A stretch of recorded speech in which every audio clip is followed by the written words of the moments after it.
Let's get started here for the Into the mic. What? Into the mic. Okay, he's practically eating it. Nantucket Conservation Commission meeting for October 1st. We are being recorded, so if you're recording, please let us know. And thank you. And if you could quiet your cell phones, it'd be highly appreciated. So we're starting now with the public meeting, public comment for items not being heard or discussed today. Excellent. So we're going on to the public hearing. Notice of intent, Wisconsin Beach Preservation Fund, 59-119 Baxter Road. Sure. Thank you, Mr. Chairman. Stephen Cohen for SBPF. So this presentation, I think, is really the second half of our opening presentation on working through everything that we want to put in front of you before we start moving on to looking at the pieces that need attention. So this is the second half of the broad overview. We're going to cover, I think, three topics today. One is the engineering behind a lot of this, which will be highly technical. The second is some sand migration, which is going to be highly technical. And the third is an overview of the compliance of the project. And I want to distinguish that between there have been some specific questions that were raised that we think are not necessarily appropriate to start working into this hearing process because they're not about the presentation, they're about the other project. So we will respond to those in writing, and if the board decides that it wants to start addressing, a back and forth on specific issues, we're happy to handle that there. And we're really just talking about the overview of the compliance as an overview here, not sort of point by point. So I think that's where we are. We have Dwight Dunk, we have Les Smith, and we have Gordon Thompson, who will all present. And I'll yield the floor to them. Thank you. Thank you, Stephen. My name is Dwight Dunk with Epsilon Associates. The next slide. And as Stephen mentioned, this is the continued hearing for the notice of intent. Just for a refresher, the current... Okay. Great. Just as a refresher, there's the existing project that was previously reviewed in an order of conditions issued, and the proposed project is to extend to the north 4 tiers plus returns, and then extend to the south for an additional about 2,900 feet, and plus the existing project of 900. For a total of about the 4,000 that was originally discussed. The topics for tonight are to just briefly review the compliance with the current order of conditions for the existing project. Some questions came up at the September hearing, so we just want to briefly review those. Gordon is here to discuss the coastal engineering design. Questions were raised about the design, some of the modeling, the variables, parameters that went into that design, and so to discuss that, and then Les will discuss the compliance with the performance standards for the currently proposed design. And as Stephen mentioned, we are in receipt of some comments from the Nantucket Land Council and Nantucket Coastal Conservancy. So we just wanted to, regarding some of those regarded the existing order of conditions. So we just want to review those briefly. And so the order of conditions essentially had 3, groups of conditions: pre-construction, construction period, and post-construction. The pre-construction, the project was completed. As-built plans are submitted to the Conservation Commission. And so basically these were more reporting pre-construction things such as the 48 hours of written notice, recording the OOC, etc., marking the limit of work, mean high water, to keep work above mean high water. So those were all completed. The construction period, it was, as we said, is constructed. All those conditions were completed.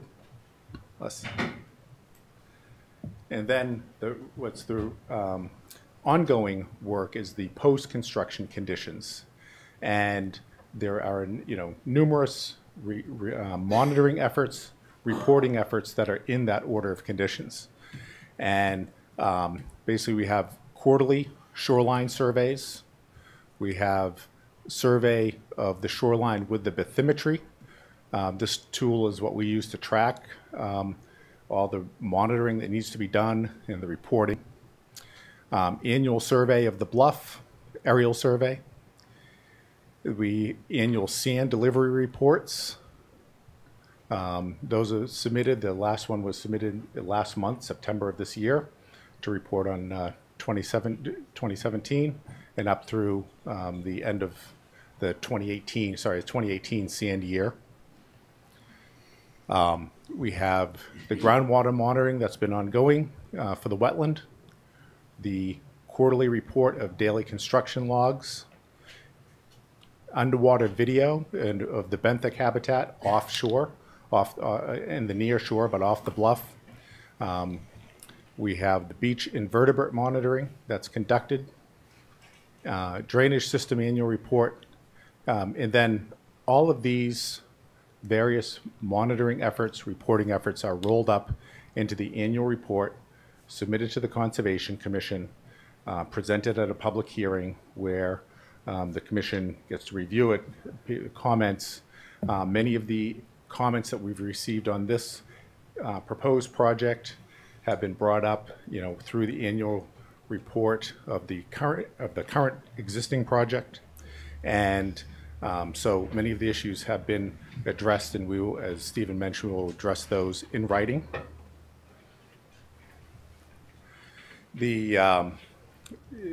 So therefore, the compliance with the existing order is being tracked and presented to the Conservation Commission annually. As you can see, this is the table of contents from from the report that was just submitted, and documenting everything. And big takeaway on the annual report in the survey of the bluff, which I think is one of the issues that's discussed in under discussion for the proposed expansion project, is the sand contribution off the bluff and that of the template itself. So what was presented in the annual report that had the surveys through 2017, so 4 years of data, show that the unprotected bluff had a contribution volume of about 5.8 cubic yards per linear feet per year. If I sometimes just say 5.8 cubic yards, the cubic yards per linear feet per year gets a little long. But we have the average annual change that was reported through that 4-year period. With the May 2018 survey, those numbers were revised, presented at last hearing too, but just to summarize here, with the 5 years, we have the geotube area providing an average of 16.5 cubic yards per linear foot per year was contributed to the littoral drift system. The annual report based on the 4-year period was 15.5 cubic yards per linear foot per year. This past year through May 18, including the ramps, a little over 20 cubic yards per linear foot per year in the template were contributed to the system. So you can see, even with a pretty good, pretty intense storm year this past winter, that caused the average annual to only increase by 1 cubic yard per linear foot per year. The unprotected bluff areas, as I mentioned, for the 4-year period was 5.7. Again, we have the large contribution year of last year with the storms caused the average annual rate to increase to a little over 8. The 1 year was 17.4. So again, the template continues to contribute on average over the 5-year period about 2 to 1, twice what the unprotected bluffs, and even with the large storm event year, it contributed more than the unprotected bluff areas. And so I just wanted to go over those compliance issues. All of these reports are delivered to the Conservation Commission for review. And, in terms of the annual report, that was voted to be accepted this past year. And, the template continues to provide a sediment source actually exceeding that of the existing unprotected bluff areas. So with that higher level review of the compliance of the existing project, I'd like to refocus onto the proposed project, to the extensions to the north and south. Hand it over to Gordon Thompson to discuss his design, and then Les will discuss in detail the compliance with the performance standards. That was summarized last time at kind of a higher level. Les is going to go into detail to show how the proposed design is consistent with the performance standards. Thanks, Dwight. So as Dwight said, my name is Gordon Thompson. I'm with Baird & Associates and responsible for the design of the Geotextile Tube system. So Dwight, if you could for me, thank you. I'm going to step through this. The first is a review of the existing design. The second part is going to discuss some of the cross-shore modeling and get into the proposed extension. So the review of the existing system, as you're aware, the longer portion at the bottom is 852 feet, and there are first and second tiers. The third tier is 835 feet. So consider those to essentially be the bottom three tiers. They are composed of 45-foot circumference geotextile tubes. Importantly, when I get into the base elevation, right now is at 0 feet, mean low water. The top elevation is just about 20.5 feet. And so if you look at there being 3 tiers, and again, I'm going to discuss this in a little bit more detail, but somewhere between 6 and 7 feet for each of those tiers. There's a 21-foot long return tie into the northern clay feature, which is being eroded, and then a 74-foot long southern return. For the fourth tier, you still have the same size geotextile tube. It's a 45-foot circumference tube. It's about 430 feet long, and the top elevation is about 27 feet. And again, if you look at the difference between the third tier and the fourth tier, it's about 6.5 feet. Next one, please, Dwight. So when we look at what these geotextile tubes are, essentially it's a woven polyester, typically between 6 and 7 feet high.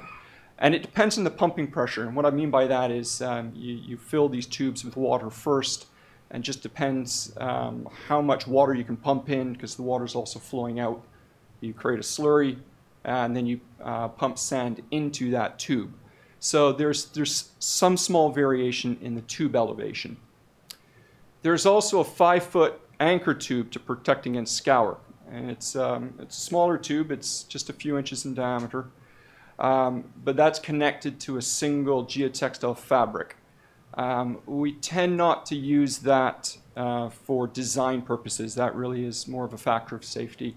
And essentially the concept is that if you have scour up to that anchor tube, the anchor tube will fall into that hole and thus protect the larger tube against getting scoured. What we're seeing right now is that the tubes are sufficiently sized to protect against the design wave event, and approximately about on a 1 vertical to 1.6 horizontal slope. So when we're looking at the extension, we're considering keeping the same geotextile tube size, maintaining the same overlap, essentially that slope. One step that we've taken now is to really evaluate the potential for scour and overtopping using a numerical model. In this case, it's a model called Cosmos, as well as newly available data from what's called the NAC study. It's the North Atlantic Coastal Study, which is performed by the Army Corps of Engineers and was published. It's a post-Hurricane Sandy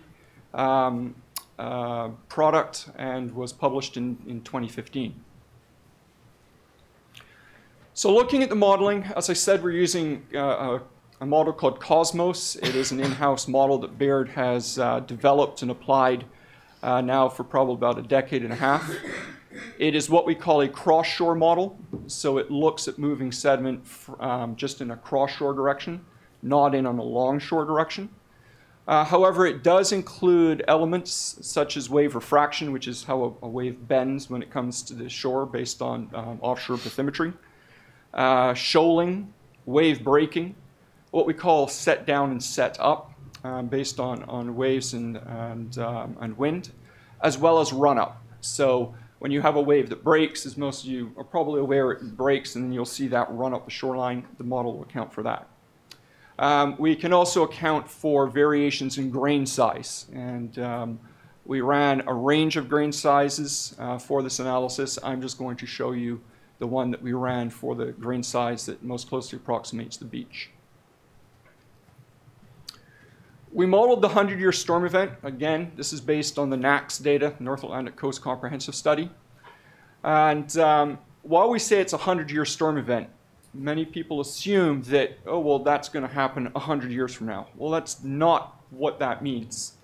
It means in any given year, you have a 1% chance that that storm could occur. You could have that storm occurring twice in any individual year. It's just a function of statistics. So really just looking at the longevity for a typical geotextile tube that's been buried of about 20 years, you essentially have a 1 in 5 chance that this 100-year storm event could impact the project site. So within the NACS study, the Army Corps plotted or developed models along the entire North Atlantic coast. And what we've done is we've extracted the NACS station 684, and that's the orange dot, and I'm going to zoom in on that. And essentially what they did is they did a massive number of model results. And we pulled this particular track. We actually pulled 2 tracks. Because those were the ones that best represented the 100-year event and were closest to the project site. So that dashed red line in the top right-hand corner, that is the profile location that we've modeled. It's fairly close to profile 90.8. And that orange dot that the dashed red line crosses is NACS station 684.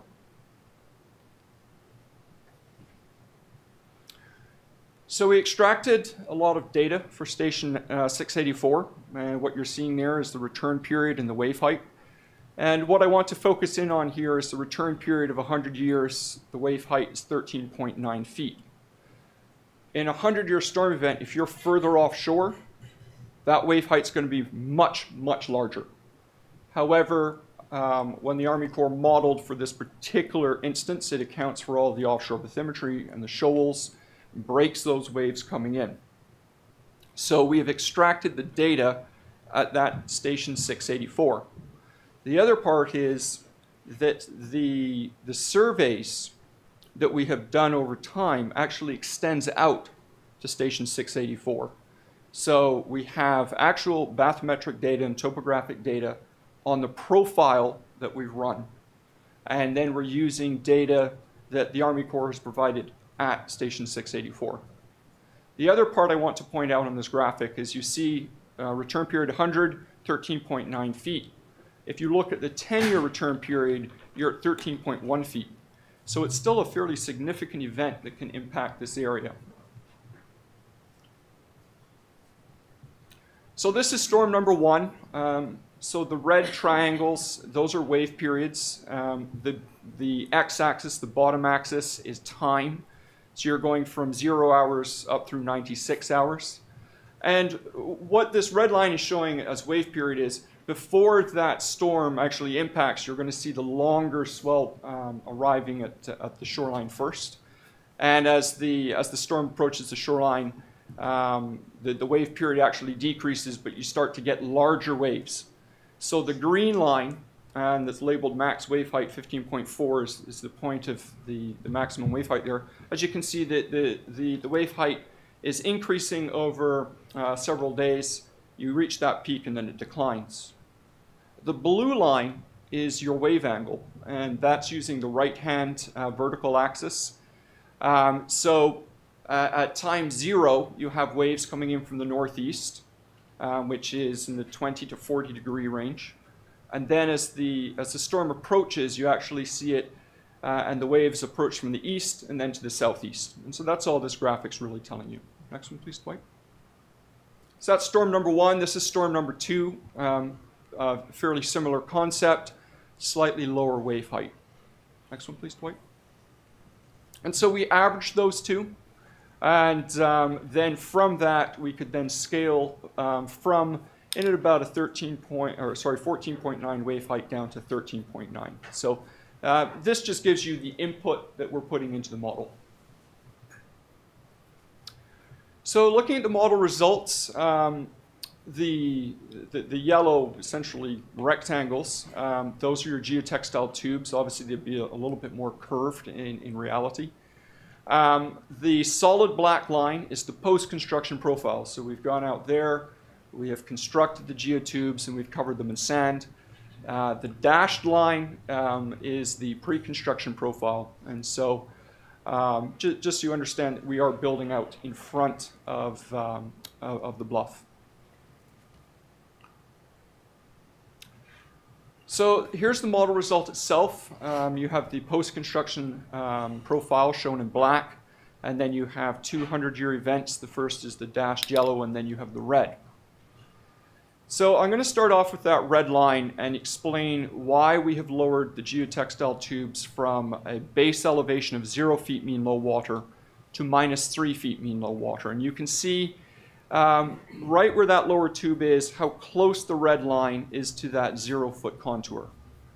Now that's for a back-to-back storm. You have a little bit more leeway with just an individual event, but bear in mind that these tubes are now a little bit lower in the profile. You can also see that with the two storms, you have pretty much exposed a lot of the geotextile tube face. The other element I wanted to focus on was the elevation of the tubes, and why do we need that fourth layer. Each of these geotextile tubes that are shown here and that we modeled, we assumed we were getting a full elevation of 7 feet. But as I said earlier, the tube elevation may be anywhere from 6 to 7 feet, just based on constructability factors. So you have a limit of wave run-up of about 15.8 feet mean low water. The blue line is your 100-year FEMA storm surge elevation. That's considered a, quote, still water level, though if you go out there at that point, you'll never see still water, but that's what they call it. So you have 15.8 feet mean low water is the limit of the wave run-up, but as you can see, it's very close to the top of that third geotextile tube. And if the geotextile tubes are constructed at only 6.5 feet, as we have some of them that are out there right now, we could see that third tier getting overtopped. The other element that you build into this is you will have sea level rise over time. And as an engineer, I also like to build in a factor of safety. Because as much as I'd like to say that you may have a 100-year storm event, there's no distinct definition of a 100-year storm event. You get an event, and it could be a 110-year storm event or a 120-year storm event. It's just at some point you just look at it and you go, okay, what factor of safety do we think we need to put in here to make sure that we're covering a range of elements? And given that we're so close to the top of that third tier, we have another foot potentially of sea level rise, that the tubes might not be quite constructed to 7 feet. It's just safer to put in that fourth tier. Next slide, please, Dwight. So just to summarize, we're proposing to place the geotextile tubes deeper than previously placed because of the potential for scour. And while we do have a scour apron, really I prefer not to look at those as part of the design. You're talking about a single geotextile fabric sheet that's sewn in to the geotextile tube. So while it's there, ideally you want to design based upon your bigger, heavier structure, which is the geotextile tube itself. And the fourth tier is recommended because the run-up is close to the top of that third tier, and you will get variations in wave height and wave period and wave angle that can vary that run-up. So that's the basis for the fourth tier. So with that, I'm going to turn it over to Les. Thank you. Thank you, Gordon. Next, please.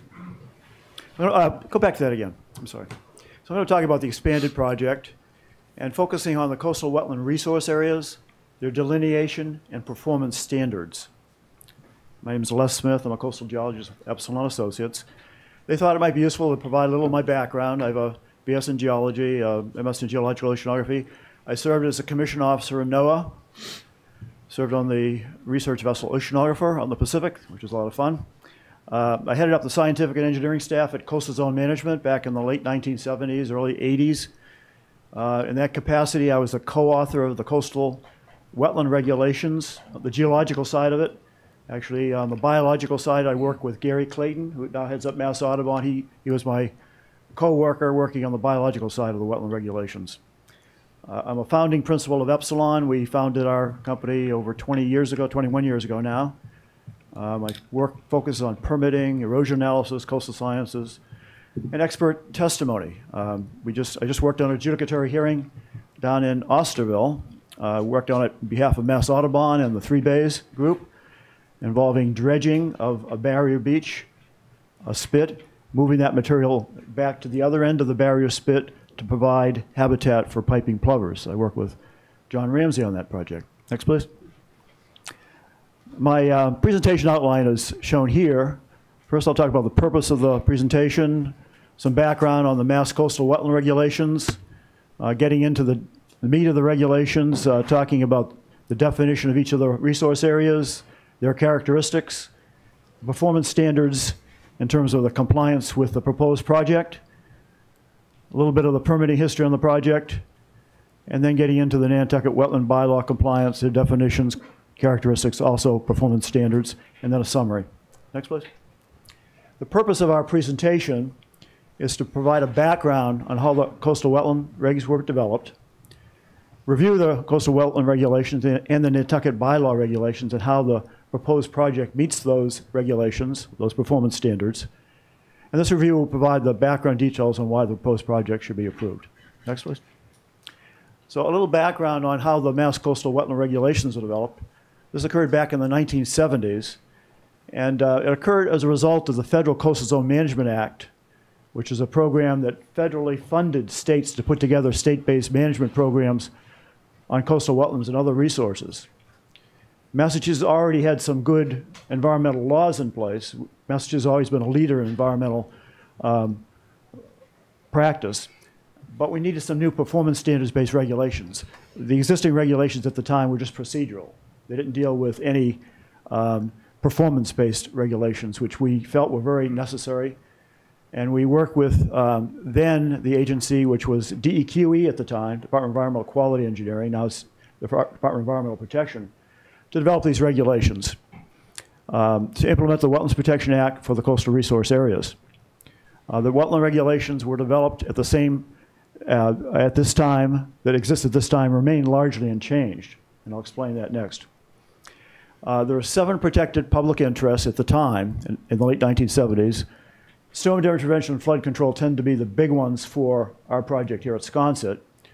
And then the other wetland interests or protected interests you are very aware of, that is fisheries, pollution, land containing shellfish, water supply, and private and public water supply. In the 1980s, an 8th public interest was added, and that's the protection of wildlife habitat. Next, please. Now, looking at the Wetlands Act itself, we look on the left-hand side where there are a number of areas that are identified in the Act. In this project, bank, coastal wetland, beach are certainly areas that are identified, and they border on the ocean. And then down below, land subject to coastal storm flowage also is applicable to this project. Next. There are 7 public interests. Just reviewed those earlier. Next, please. In terms of the coastal wetland regulations based on performance standards, the areas protected were matched with the protected interests. So coastal bank, coastal beach, land into the ocean are all protected for the role they play in the protected interests of storm damage prevention and flood control. Next, the characteristics of each of these resource areas was identified and how the resource area provides storm damage prevention and flood control, then to define the performance standards for that resource.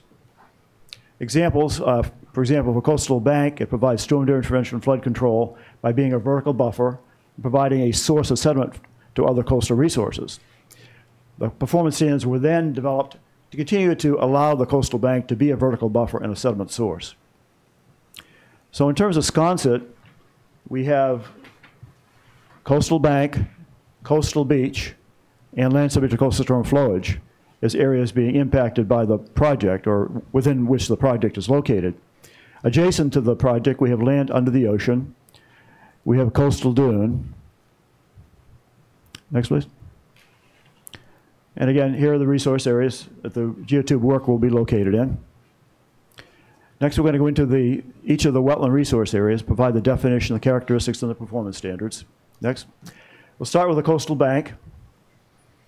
And coastal bank, obviously, is that large structure or natural feature between mean low water and the break and slope at the top of the bank. Next, please. In terms of the characteristics of this bank, it's unique. It's a glacial deposit, a Wisconsinian glaciation, primarily sandy outwash sediments. There are some zones and layers of glacial marine clays and boulders. And you're clearly aware of the clay head shown here and here. Some of this is eroded out. There's an earlier aerial photograph of this area, as you might note. The earlier location of the lighthouse, and it's subsequently been removed, and some of those houses that are shown along here have been moved as well. And there are, in some cases, it's vegetated on the top of the bank. A lot of the vegetation has been removed by coastal erosion. The characteristics of the bank, well north of us, it declines to an elevation of 10 to 15 feet. The maximum elevation is in this location about here. Within our project area, it's in the 70s. Next, please. In terms of coastal retreat, the proposed project area has a retreat rate of about 2.8 feet per year. The existing project that we previously permitted has a erosion rate of 4.6 feet per year. So we're dealing with a erosion rate that's decreased in this particular project area. Looking at the edge of the bluff in this 2015 shot, you can see that quite a bit of erosion occurred already by that time since the 1961 aerial photograph was taken. And again, it shows the lighthouse before it was moved and these houses before they were moved. Next, please. This shows a setback of the houses back in 2013. Number of houses very close to the edge here. This is along our project shoreline. Next, please. So at coastal bank, there are 2 types defined in the regulations. One is a sediment source, and it's significant to storm damage prevention or flood control because it erodes and provides sediment to coastal beaches, dunes, and barrier beaches. And regulations 1033 and 5 apply to those sediment source areas. And then it's also a vertical buffer because it provides storm damage prevention and flood control as an elevated landform that provides protection against storms. And sections 3 through 8 applies. Next, please. So a coastal bank performance standards under 3, they say no new coastal engineering structures will be allowed unless protecting pre-78 buildings. A is minimizing, using best available measures, adverse effects. B is the applicant demonstrate that no method of protecting the building other than the proposed coastal engineering structure is feasible. C is protective planting designed to reduce erosion may be permitted. And it's important to note what best available measures are. They're the most up-to-date technology or the best designs, measures, or engineering practice that have been developed and are commercially available. And that includes mitigation as well. Next, please. Now, in terms of the performance standard A, coastal enduring structures, the project compliance is we have a slope structure shown here, which minimizes wave reflection or focusing of wave energy on adjacent unprotected areas, and a large volume of sand mitigation that minimizes the impact on adjacent beaches. Next one. Also, continuing on that same performance standard, calculating sand mitigation, you look at the bank contribution rate using the standard approach of recession rate times bank height times project length equals a contribution. So in this particular case, we have a recession rate of 2.8 feet per year, a bank height of about 74 feet, project length of 2,800 plus feet, and you get a bank contribution rate of 7.7 cubic yards per linear feet per year. Sand mitigation is proposed to continue at 22 cubic yards per linear feet per year, which is 2.9 times the natural estimated bank contribution. So almost 3 times the natural bank contribution is being contributed in this particular case. This volume will be added to the template annually as part of the proposed adaptive sand mitigation program. Next. Continue on the project compliance under A. Sand will be eroded from this template during coastal storms, and Sediment Transport will make this sand available to the regional Sconset coastal system at a greater volume than would be available without the project. Thus, mitigation will continue to benefit the regional Sconset coastal system. It will be available to downdrift beaches, land under the ocean, which will rebuild the volume of sand in these resource areas that is lost due to sediment transport processes. This in turn will enable these downdrift coastal landforms to continue to provide a buffer from coastal storms. The proposed adaptive sand management program involves SBPF, as you heard earlier, purchasing a bulldozer so that SBPF can move sand to cover the exposed geotubes as quickly as possible after coastal storms. Next, please. So under B, performance standard, the applicant demonstrates that no method of protecting the building other than the proposed coastal engineering structure is feasible. So in terms of that, we looked at an alternatives analysis. And a lot of the alternatives that we've actually looked at are ones that we've looked at in practice. Some in theory, but a lot in practice. So let me go over some of the ones we looked at in practice.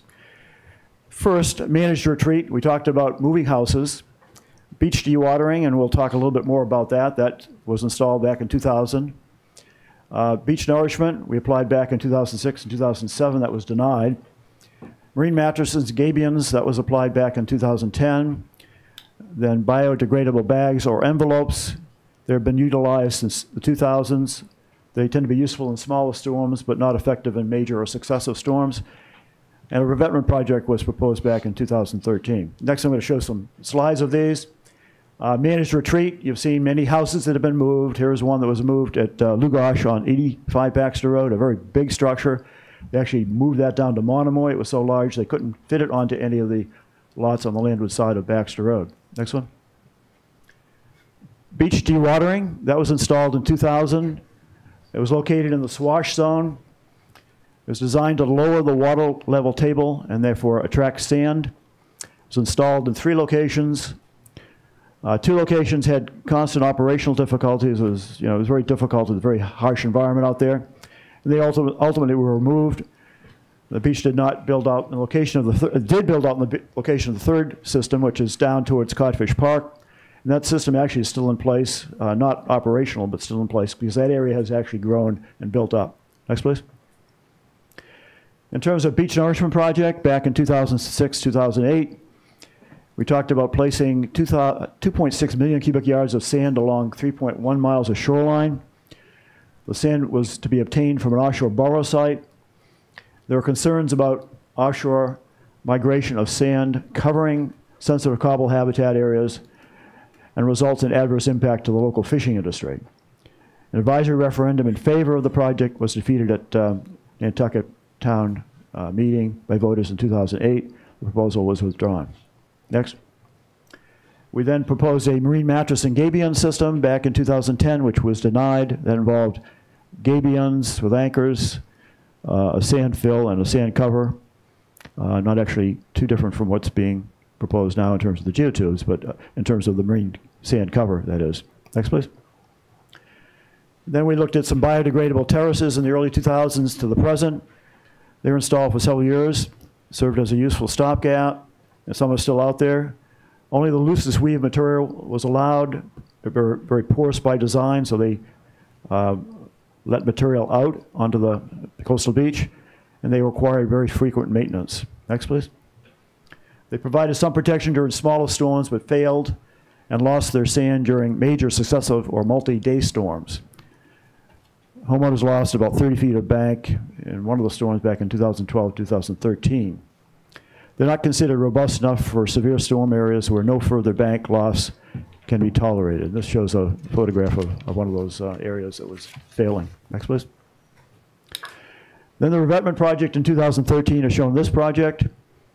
That was proposed for 3,400 linear feet of coastal eroding bank. No action was taken by the local review body, the Concom, by September 2013. Next, please. So then the geotextile tube was proposed later in 2013. And that was proposed mainly due to the speed of the installation, and it's a robust type of system as well. Back then it was 4 tiers of 45-foot circumference geotextile tubes with a scour apron and an anchor tube. To set the level for a 100-year storm, the bottom was at 0 mean low water to account for scour. And you've heard now that we're proposing to lower that. Next one.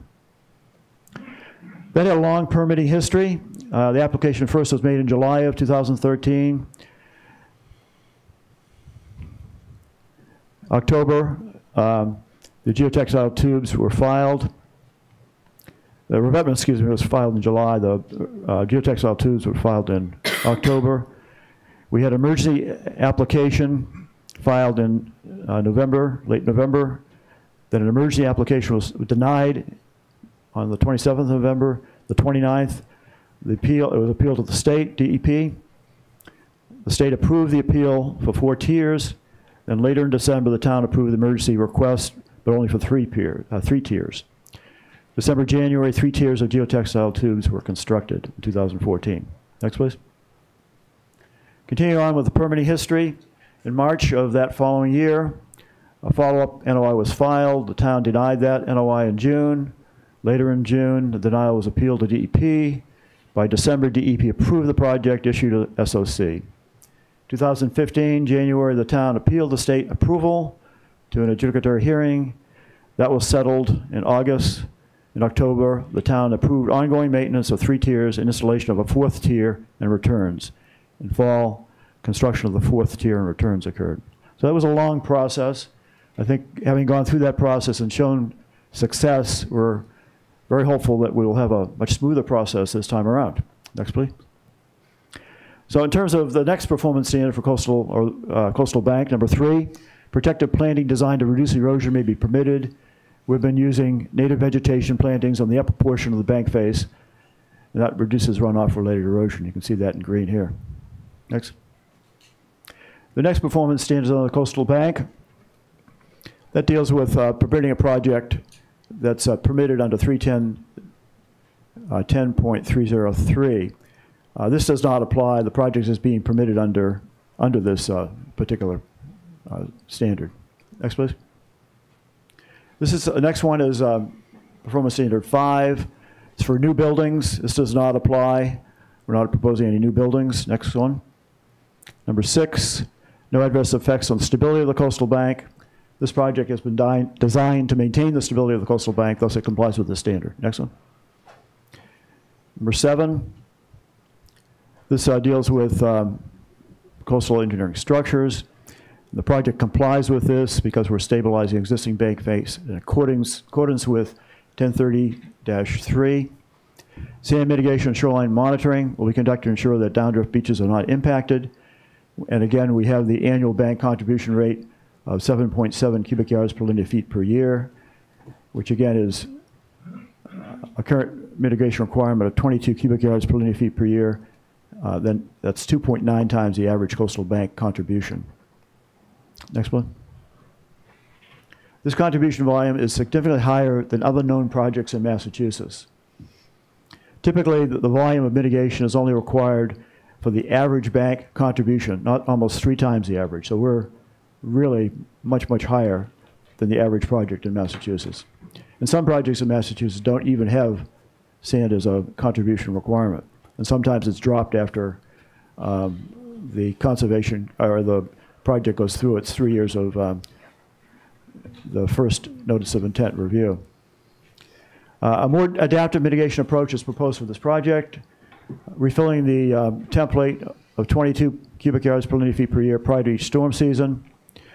Other projects in Massachusetts typically follow this schedule if they are required for mitigation of this once per year mitigation. And then if shoreline monitoring demonstrates that the revetment is causing impacts, sand nourishment will be added to provide mitigation, additional mitigation. Next, please. This particular performance standard deals with the natural heritage identified area in the southern end of the project. And we've identified this and sent off the notice of intent to natural heritage, and we'll be responding to any input we get from natural heritage on this particular issue. Next, please. Coastal beach. So a coastal beach is defined, I think most of you know, it's unconsolidated sediment, subject to wave, tidal, and storm wave action. It's a gently sloping shore of a water body. It includes tidal flats, so we don't really have tidal flats here. Extends from the mean low water line landward to the dune line, in this case a bank line. Next, please. The characteristics: beaches at Sconset are composed of sand-sized sediment that is loosely packed and gently sloping. The beach is quite variable, but at Sconset it's on the order of about 100 to 130 feet in width. Next, please.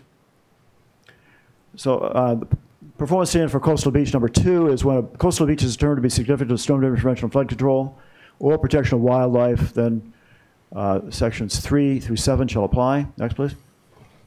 Section 3 is basically saying that going back to that performance standard 1030-3A, which we are already permitted under. Next, please.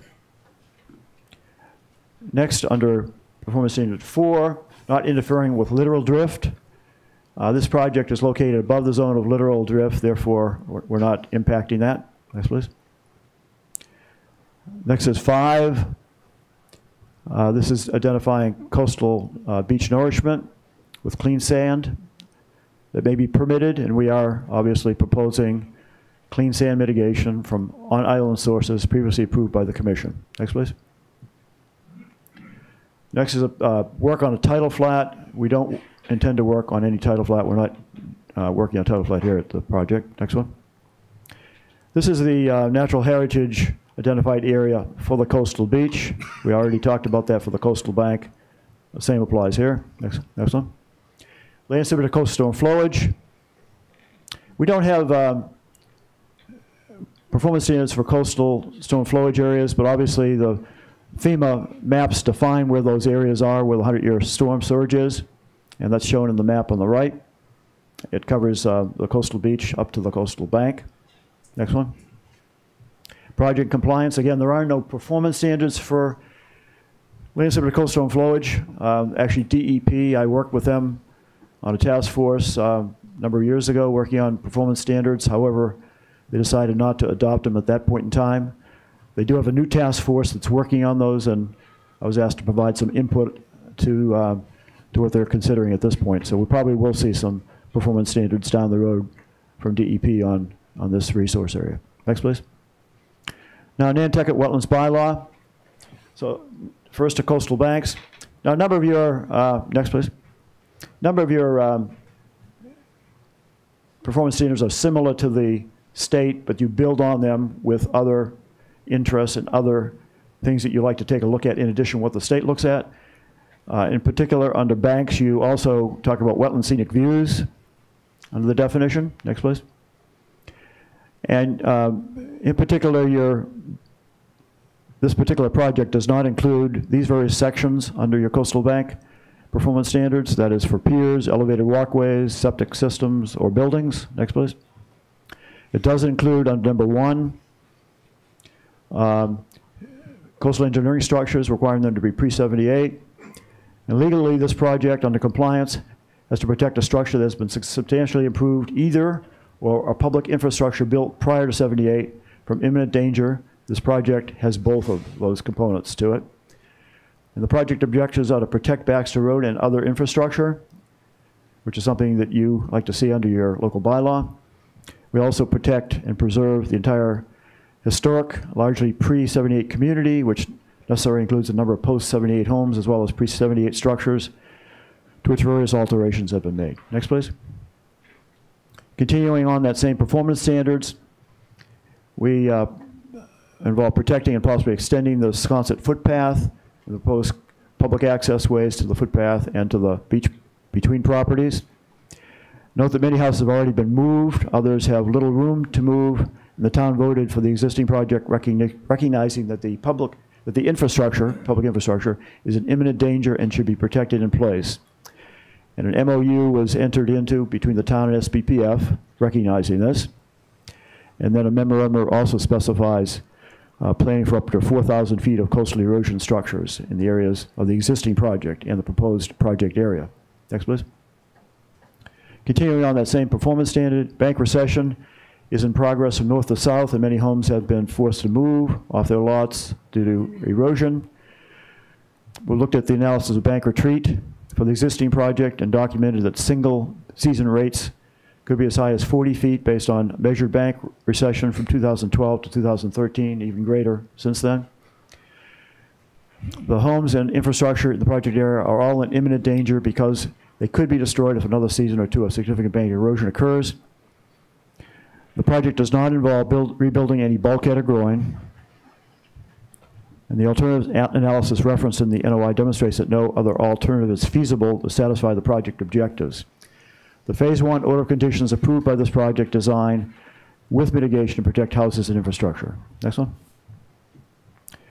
Next, performance standard 3. Looking at making sure that projects don't adversely affect bank height, stability, wildlife habitat, vegetation, wetland scenic views, or the use of the bank as a sediment source. Looking down at compliance under height, clearly we're trying to preserve rather than adversely affect the bank height. Under bank stability, again, we're trying to maintain or improve the stability of the bank. Wildlife habitat, we're not going to adversely impact wildlife habitat. There are bank swallow nesting areas which we're not going to be impacting. Next, please. Vegetation, we're planting vegetation on the bank face to enhance the project area. Wetland scenic views, we're going to be covering up the geotubes, so we'll be having appearance like it was before it was denuded by erosion. And sediment source, we're obviously providing a lot of sediment to the system, 22 cubic yards per linear feet per year. Next, please. This is performance standard 5, and it talks mainly about water-dependent projects, protecting them. Next, please. Our project is water-dependent because it requires direct access to the coastal bank and coastal beach to achieve the intended purpose of the project in stabilizing the coastal bank to provide storm drainage and flood control. And the project cannot be located out of a coastal bank and coastal beach resource area. It will also include preserving and enhancing recreational trails and beach access. Next, please. This deals with new structures. Again, no new buildings or structure being proposed. Next, please. Performance standard 1. Basically, the project here, objectives are to protect Baxter Road and other infrastructure, to preserve the entire largely historic pre-78 community, as we've discussed before, with some post-78 homes. In addition, the project objectives include protecting and possibly extending the Sconset footpath and proposed public access ways to the footpath and to the beach between properties. And the Nantucket Concom has already approved the same project in Phase 1 of the order of conditions. Next, please.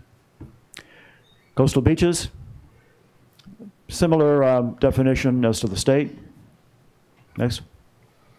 Not included are the sections 3, 5, 6, 7, and 8, dredging, septic systems, non-water dependent activities, new buildings, vehicular access for houses and recreational areas. Next, please.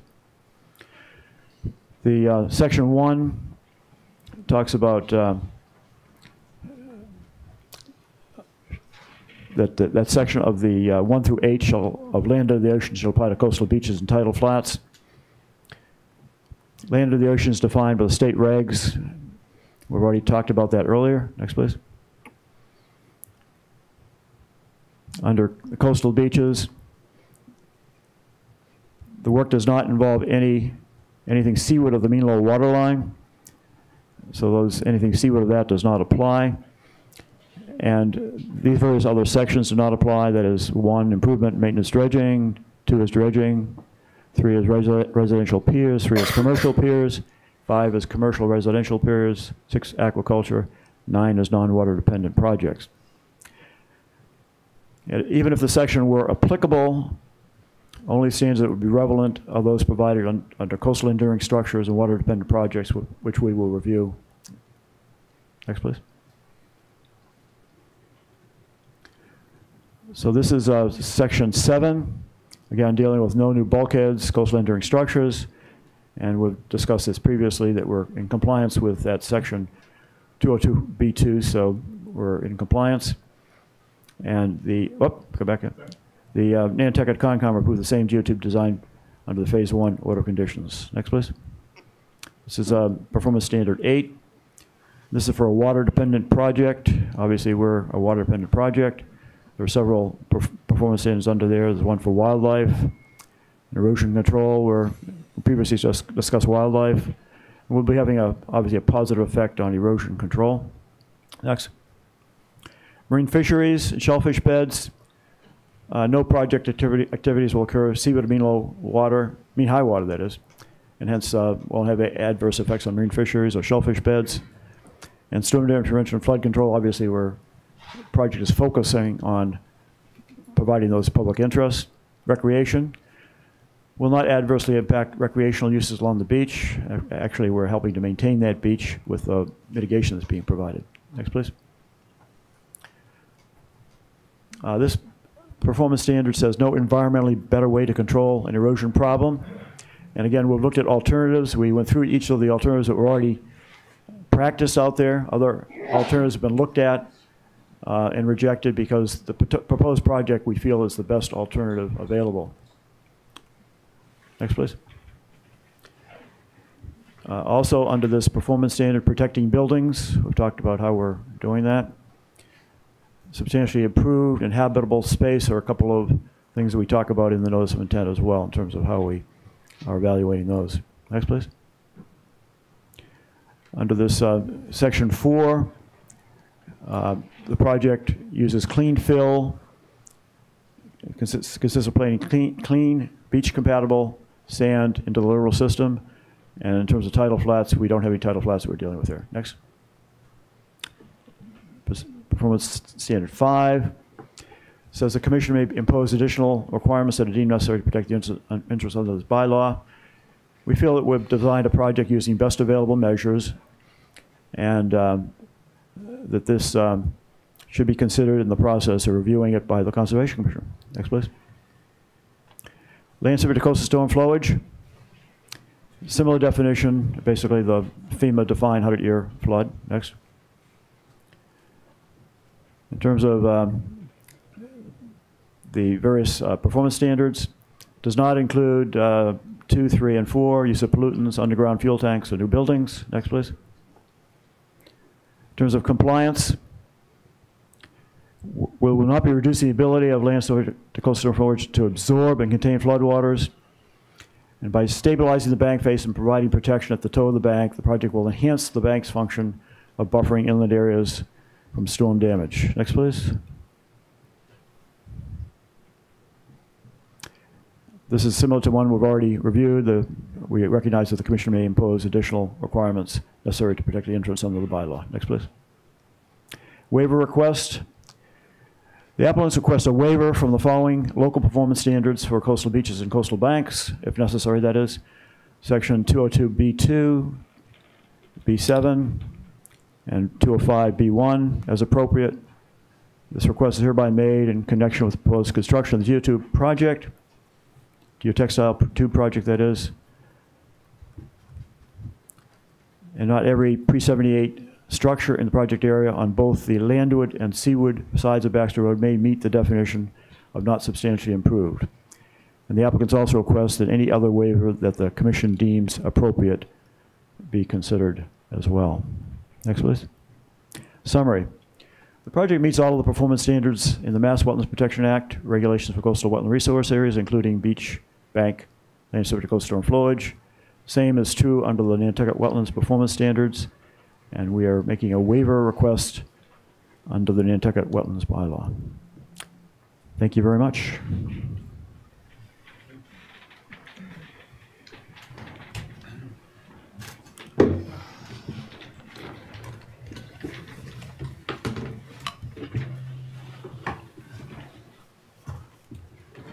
Thanks, Les. Good seeing you again. Wow. Okay.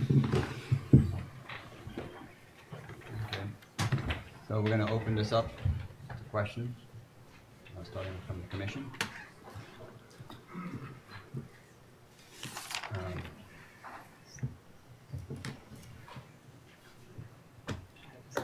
Sure.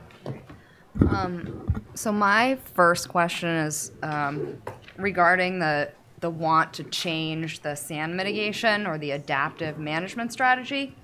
And I thought Mr. Thompson made a great statement when he was talking about the geotubes, and he said, well, they're building out in front of the bluff. And that is why, to me, anyway, I mean, I'm not an engineer, but that's why this is always contributing more sand than the surrounding bluff area, because it's literally built out in front of that bluff. So I just wanted to restate that and ask, what you think about that in regards to your sand mitigation. Yes. In terms of the sand contribution from the geotube sand-covered system versus the unprotected bluff areas, there's probably several factors that contribute to that. Right now, there's 1,000 feet, so it sticks out. It does stick out a little bit from the adjacent bluff, so that it's a little more exposed. Number two, the existing bluff, the island, as Les reported, is based on glacial sediments that were placed and compacted by glaciation, have been there. The sand tubes are then covered with sand that are imported. So the bluff itself is comprised of sediments that have been there for thousands of years, compacted in various grain sizes. You could see as some of the clay head, things like that. So there's different factors that account for that to being a little more stable. The sand that's placed over the tubes is placed and compacted by bulldozers. So it's not, exactly matching the sediment structure. It may be the same grain size as the beach, when we compare it to the grain size analysis by Dr. Rosen, and for bringing it onto the template. So it's compatible with the beach, but it's a completely different system than those that were placed there by glaciation. Okay. So again, I guess that just speaks to the difficulty of actually mimicking the natural system. I'm sorry, can I just jump in and say two things there? When I say built out in front of, really we're talking the top two tiers, the third and fourth tier. Mm-hmm. The reason you build out in front is, A, we're not allowed to excavate into the bluff. And secondly, from a safety perspective, if you start carving it to then bury it and then refill it, you overly steepen that bluff and you might essentially have the top starting to cave in on you, which is essentially what we're trying to avoid. Mm-hmm. So I just want to explain from an engineering perspective why we're going, 19 feet out. Thank you. Oh, and Dwight's just saying the lower tubes are below the existing beach profile. So essentially they're set back. Do you want me to bring that slide up just so I can kind of, instead of hand waving? No, I mean, I've seen the okay. schematic enough, but okay. For me it just speaks to waves interacting with the face or that mitigation template before they'd be able to interact with the natural bluffs on either side, which has been kind of an ongoing question for us. Okay. And by being a little further out, you actually do end up eroding that material first before you erode the material that's on either side of it. So it acts a bit more as a feeder beach. Right. Which is one of the reasons it would be donating more mitigation sand on a regular basis than the bluff. And the beach is about the same width in front of the template as the adjacent areas. So it gets, as the sand is donated from the template out onto the beach, it builds up onto the beach. So it's maintaining about that same width. Okay. I just think, if I could just add into this, I think going forward, the data or the comparison between the adjacent beaches and the area in front of the project, to compare the adjacent beaches that may not be getting the full impact of a storm. The adjacent beaches may not be, because the project area is going to be essentially further out into the ocean and receiving the bigger brunt of the storm. So to base the sand mitigation calculations on adjacent beaches might not in the future be very accurate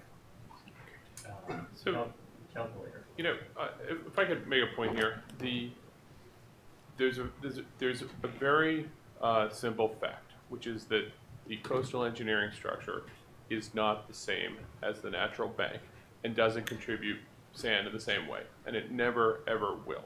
And it can't be designed to do that, and it's not going to be designed to do that, nor is there any that you have approved that does that, nor are there any in the rest of the state that do that.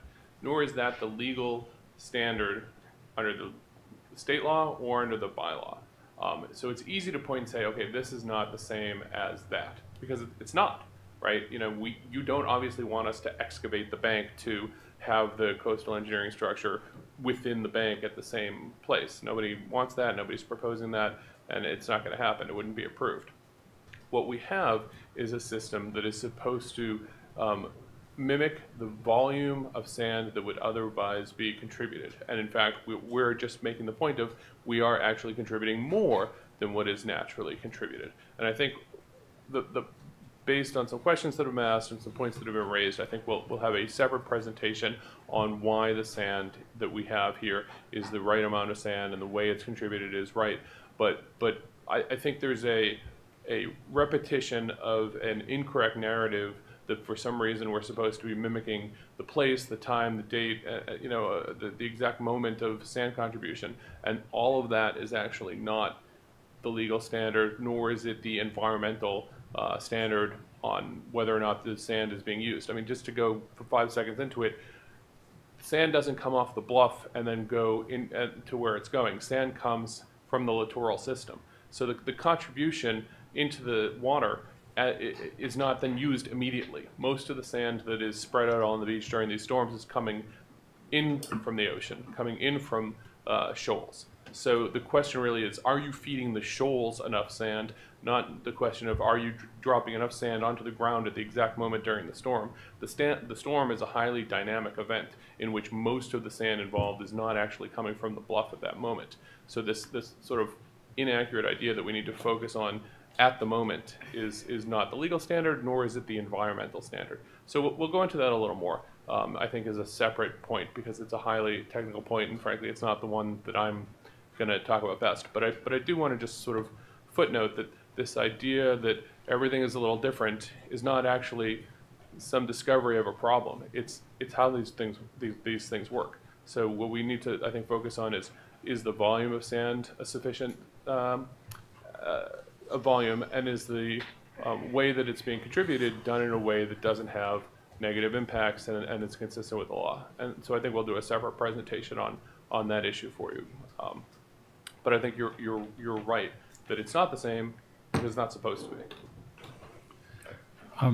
Yeah, Steve, I would like to see some, not that I don't think you know what you're talking about, but you are an attorney, not a coastal geologist. Absolutely. And right. I'm not one either. Yes. So, but we did hear testimony at the last time around about the importance of that sand that's eroding from the bluff when those waves are hitting it, and the effect that has on the wave dynamics and things like that. So I would wonder if we can get some expert testimony to sort of back up your point that if sand comes off in an average year at a higher than average rate, it's somehow stored offshore and then is brought back in during the storms, so that it still sort of is behaving in a similar manner, that sand is still then made available for downdrift beaches and things like that. So, yeah, so that, Yeah, I'm just- being told that that's at the next hearing. And I'll remind you that this was actually mentioned a couple of times when we went through this last time, that Einstein's son told him that he wanted to study this system, and Einstein's response was, don't, it's too complicated.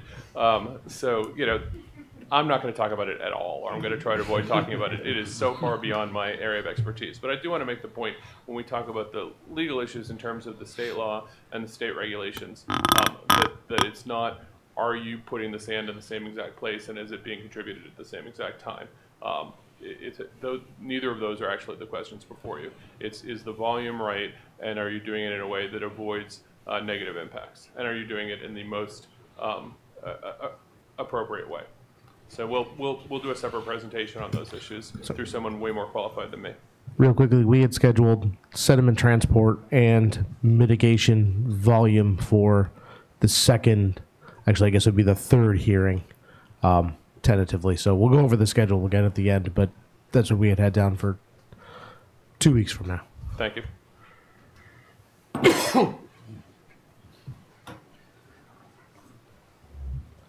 Well, while that might be the case, I'm curious as to what is the actual amount of sand that is in front of the geotubes. So we talk about the overall volume, which, correct me if I'm wrong, but it would appear that you feel is 2.5 times as much as is needed according to the average recession rate. Although on page 87 of your slideshow, you said the recession rate could be as high as 40 feet, as opposed to the 5 or 6 feet. So I'm puzzled.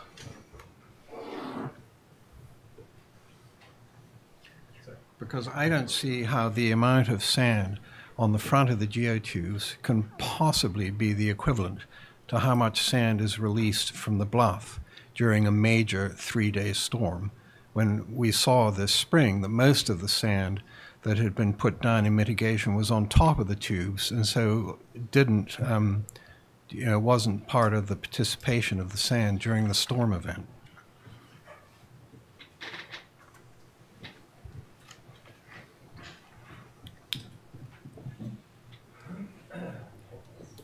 Yeah, this really is the topic of our next hearing. Okay. Yeah. We will focus on sediment transport. We'll look at volumes to try and address your concern. Thank you. But we are talking about a system that is very highly complex. It's a system that we will try and explain in terms of the processes, the volumes of sediment involved, to help you along with some of these questions.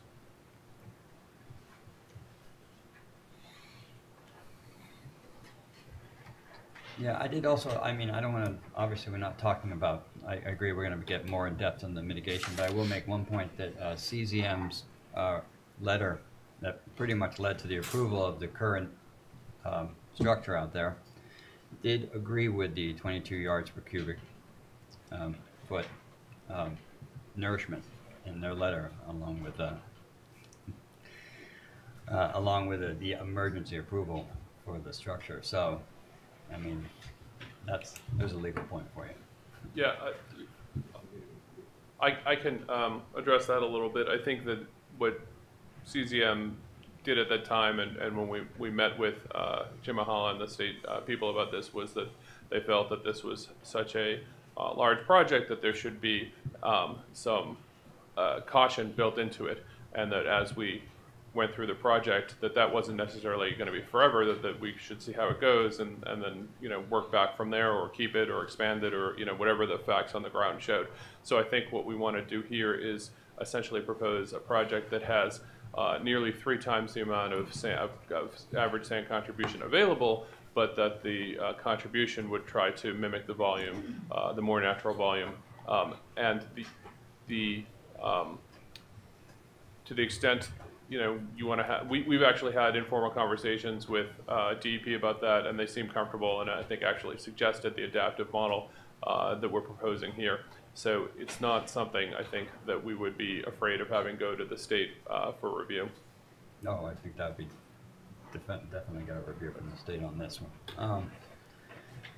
I did have another point. I'm curious, we talk about the 100-year storm, and we're always talking about the 100-year storm, and we're designing for the 100-year storm to protect the bank for the 100-year storm, but we're not really designing, I feel like we're not really designing for the unprotected. I feel like it's kind of a lopsided thing. I mean, we're going back into nourishment again, but also just, I wonder, it just seems to me where protecting the bank seems to be more important than the effects of the bank in that 100-year storm event. I mean, when you have damage to that bank, it's going to be permanent. You know, it's like, yes, you can build your beaches back out, but when you get an event that starts scouring at the banks, or pardon for the use of the word scour, it starts attacking the banks down the way, and that's permanent damage. We can't rebuild building the bluff. So I'm curious when we had the last time we had a 100-year storm.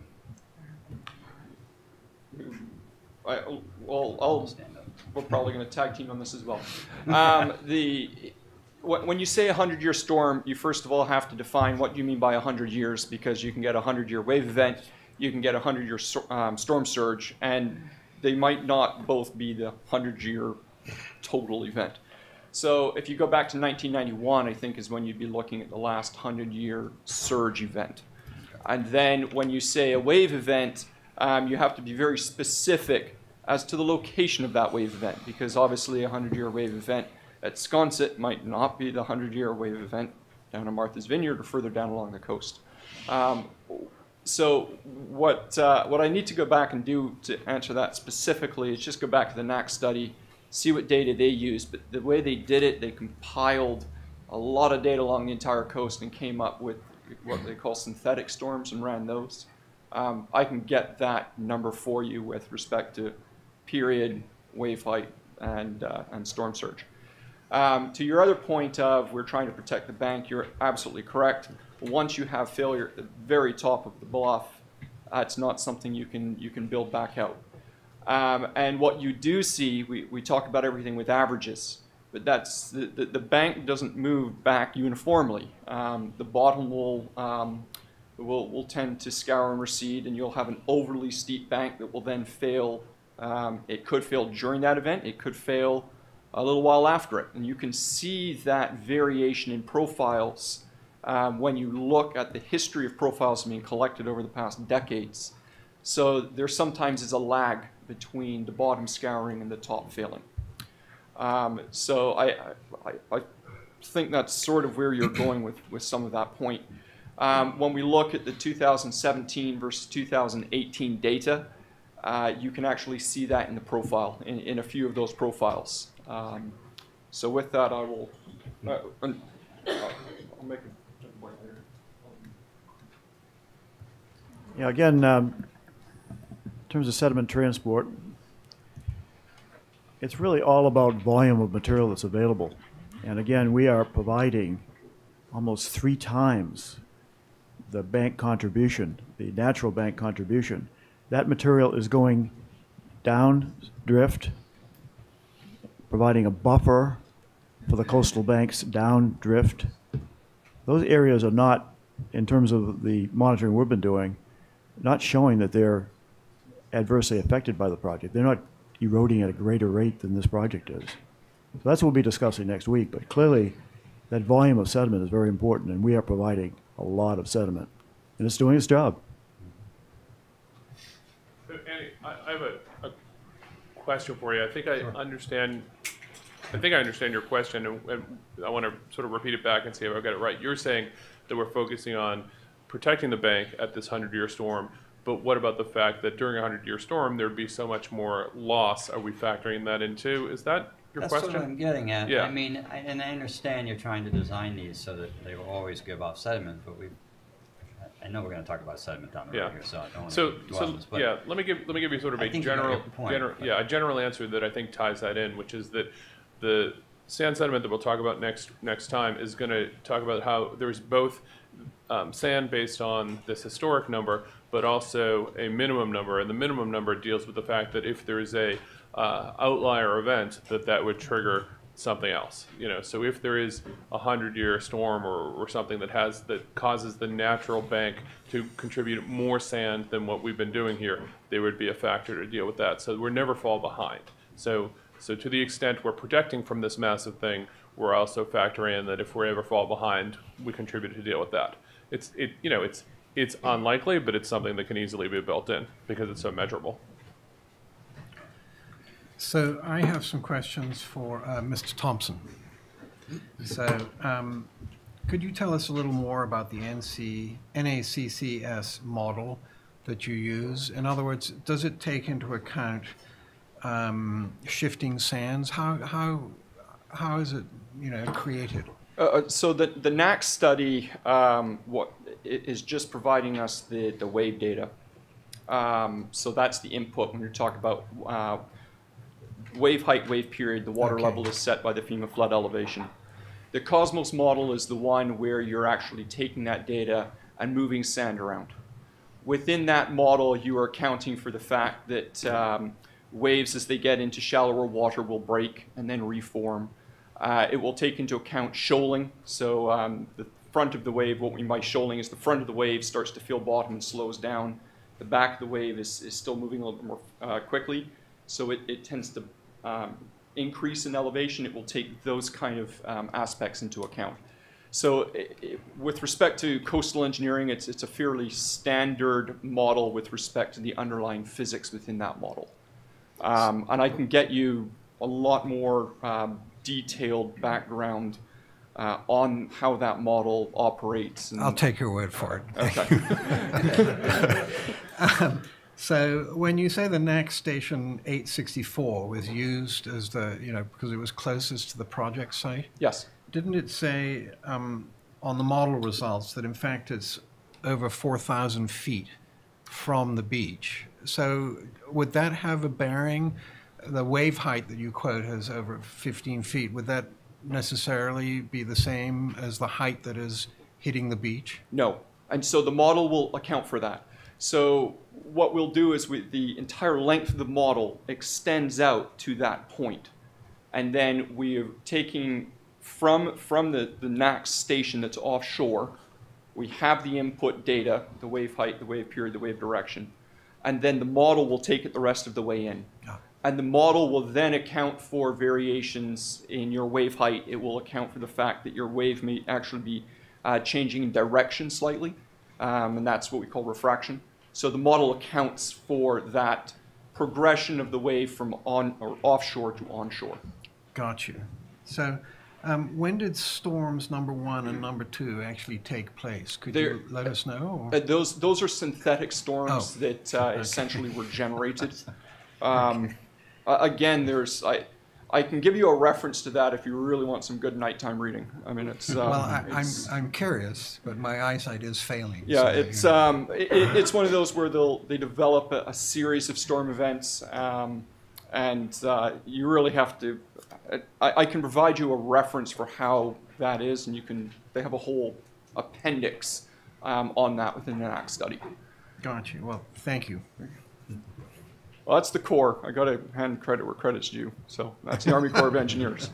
We just piggybacked on what they developed. So. Interesting.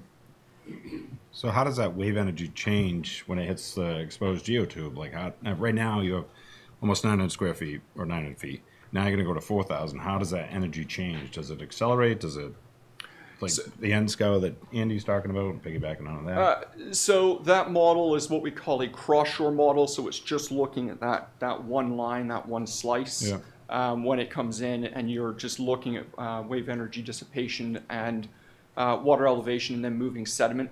And so what essentially it does is it takes a lot of that sediment and it moves it offshore. And so when it moves that sand offshore, you start to break the waves a little bit further out, and you come to just an area, what we call, I wouldn't say equilibrium profile, but a profile where you're starting to dissipate more of that energy offshore as the sand is moved offshore. And then the waves will impact onto the structure itself and dissipate energy on the structure. to Mr. Bennett's point earlier with respect to the edges, you're correct in terms of we are applying for an extension on what we call the returns, so they go further back into the bluff to provide a little bit more energy. Those are or a little more protection. Those are set back, so they're angled into the bluff. I'm not sure if that's where you're going with your earlier I was question. actually even considering farther along the bank, not so much direct impact because of scour. I try to correct myself on that use of that word, but just, you know, like in the last big storm we had, big storm, there was definitely a heavy erosion to the south on a property that actually had sand tubes, had older design core bags, and they lost a bunch of bank. You could see a big divot. But basically, I mean, the amount of sand coming off the structure to nourish and to help build the beach on either side during a storm event. We want to make sure that that is a continuous. We don't want to have sort of a gap in nourishment during a major storm event where you're actually having, where it's the materials needed the most. I'm not really, like I said, I'm not really talking about the specific return effect. Okay. Okay, I didn't want to get it, that's why I apologize for using the word scour because of that. But, you know, I was thinking more about, in my mind, about that particular property to the south. It seemed to be, even with protection, it just seemed like it was heavily attacked. And I wonder, given the size of the current structure, if you triple the length of this, the concept, I have a feeling that it's not so simplistic that you can just, that the nourishment numbers should all be the same. I'm just, I have a feeling that as these structures get bigger and bigger, the effects become larger and larger, but not necessarily linearly. I grew up in, south of Boston, and the beaches where I grew up, in front of where I grew up, are now having to be nourished, and because of everybody up north is armoring, the South Shore of Boston. So it's, and the effect it's having in my hometown is huge now. So essentially, if you follow the movement of an individual grain, if that individual grain is not provided to the beach, it doesn't move its way along the shoreline. And so if you're not providing sufficient sediment, then we use what's called the word starved. The downdrift beaches get starved. In the instance that we're talking about here, and the reason you see us continue to highlight that we're contributing a lot more sediment to the system, is that those areas to the north and south of the revetment will end up with more volume when you look at, and this is going to be next presentation, but when you look at the volume on those profiles, because of the volume being provided in front of the revetment, it's higher than it might otherwise be. Yeah. So you're starting off in a position with slightly more sediment than you would have on either side of it. And then you have the contribution of the covered geotextile during the storm event itself. So it is not a linear answer, and I understand where you're coming from with respect to if you don't put enough sediment into the system or you don't release enough sediment from the bluff, what does that do to the downdrift? In this case, that's why there's more sediment being added than just the straight one-to-one relationship. Right. Well, like I said, we're getting into this, but the word continuous is the word that keeps popping in my head, and just what happened this last winter and how nourishment is sort of more sporadic. But like I said, we're going to get, I feel I don't want to dwell on this one necessarily. Well, to tie back into your previous question, when we talk about continuous as well, a lot of that sediment, when it first enters into the ocean and gets eroded from the face of the geotextile tube, is not immediately transferred north and south. It gets moved offshore. And then there's a progression that we call the Longshore Transport component of that sand working its way down along the beach. But as it's doing that, it's also working its way across the beach. And so that's where a lot of our modeling was showing, and I just truncated it, but if you look at the profiles further out into some of the deeper water, you see some of that sand moving offshore. Once the storm has passed, you will then see that material start to slowly work its way back onto the shore. It's a similar concept to a winter profile and a summer profile, where you tend to see the winter profiles a little bit steeper, narrower beach, and then during the summer, the sand gets moved back onto the shoreline. It's a similar concept between just a storm and then between it. It's just during winter you have storm a little bit more frequency. So. A question more about engineering.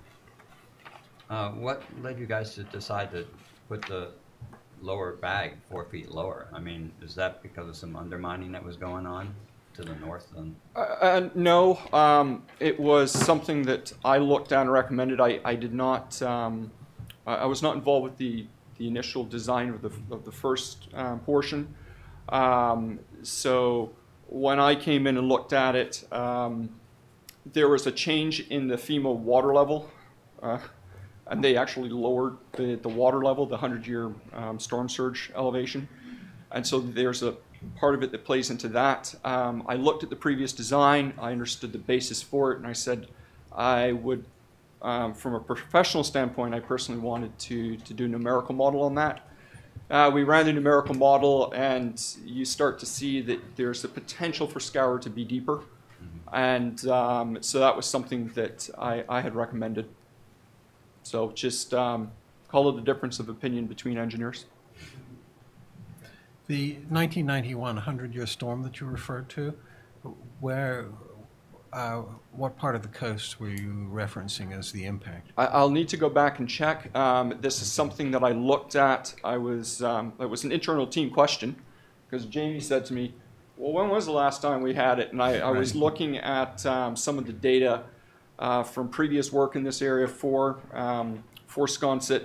I was just looking at the return water level intervals, and I saw it was 1991. I can get you the details to the exact time of year and where it was and the rest of it, but that's the data that I'm referring to.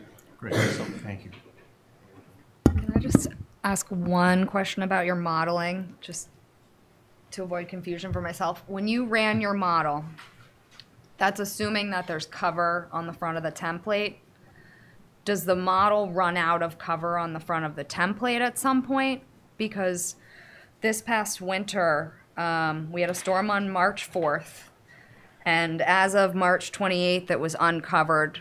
We never got a date specific for that being covered.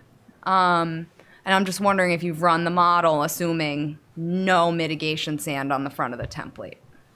So when the model runs, we assume, we start with a profile, and no sand is lost or gained from that template. It is moved offshore.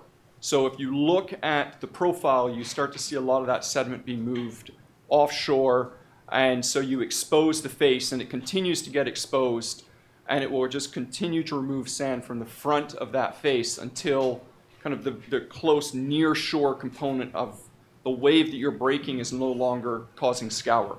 Until that point, it will just continue to suck sand offshore, and as you can see, we're about 4,000 feet, so you've got a lot of space offshore to be able to pull that material. I need to look as to where exactly that towed in is the word we refer to. It's probably a couple 100 feet out. I need to go look at the entire profile again. But yes, it's one of those where it will continue to remove sand from that face until you reach a point where it is, I hate to use the word equilibrium, but essentially the amount of energy that is hitting the geotextile tubes is about the level of energy required to remove the sand from that base profile. So as you move the sand further offshore, you're breaking those waves as they come in further out, and so you're dissipating some of that energy further out. Right, but I'm just wondering the times, where there's no sand to give besides the actual beach in front of the tubes. Well, it will continue. It'll just lower the beach. It will continue to lower it. Okay. So, if in that instance you'd see it going down 6, 10, 15 feet, moving it offshore, until the wave climate matched up to the ability for it to scour. So that's the point that we reached the ability for it to scour. and that was under 2 storm events. So the individual storm event was exposing some of the geotextile tubes. They were a little bit deeper, so not quite the same level of exposure as if they were higher, because just the geometry of it, if you're a little bit higher, it's a little more space on the face.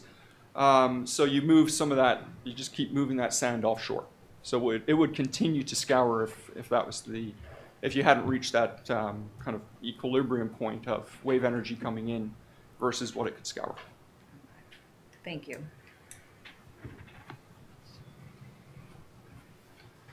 Hi, Ashley. Jamie Field for the record. I just wanted to note a few things between those dates that you just mentioned, between March 3rd and March 28th. So the system was completely covered prior to the major storm on 3/3. We had a following storm on 3/8, and so we weren't able to get out there in that 5-day period. We did deliver 434 cubic yards to the southern end on 3/12, the day before a known storm was coming, and those 434 cubic yards were contributed to that storm on the 13th. And then again on 3/18 through 3/20, we were out there maintaining, and we were able to cover about half of the geotube system during that 3-day period.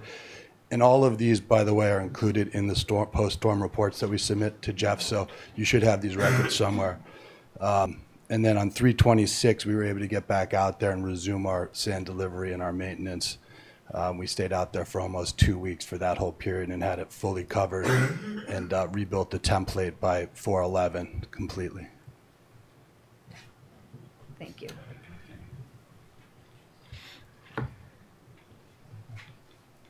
Let's get away from sand for a second. Habitat question. I know we're sort of relying on bird data, swallow data from where they historically or where they are presently nesting. And you would like to run your sand all the way up to the top of the bank in many of the areas. I suspect one can not assume that the birds are just historically going to go back to this. They basically look for the bank that's appropriate slope for them and how it's eroding. So if you aren't giving them that opportunity, they're not going to go there. So I would argue that you actually are sort of preventing them from nesting in that area by nourishing all, by building up the bank all the way to the top. Yes, Bob Kennedy looked at this bank area previously, and we've identified that there are some areas with bank swallow nesting, some other areas that do not have it. In areas that have swallow nesting areas, the sand would not be brought up, up to that height to leave the existing habitat available. And we've discussed internally, he last looked at the site about a year ago, and to have him re-examine so there's more current observational data to provide to you.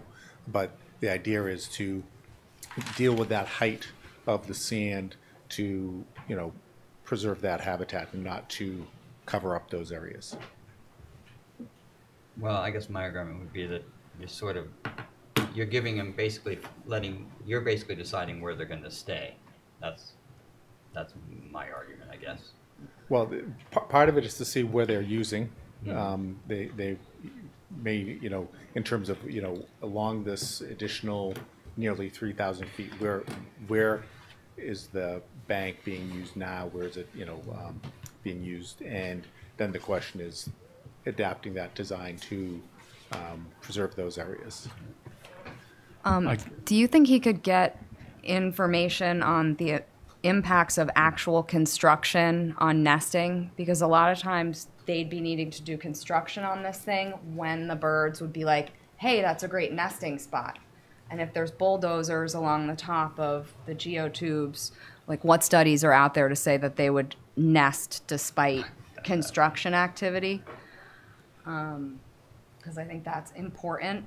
And since this was brought up, because last meeting it was mentioned that bank swallows are increasing, I found some data that definitely says that that's not true. And this is right from Cornell's Lab of Ornithology, so I'll quote it.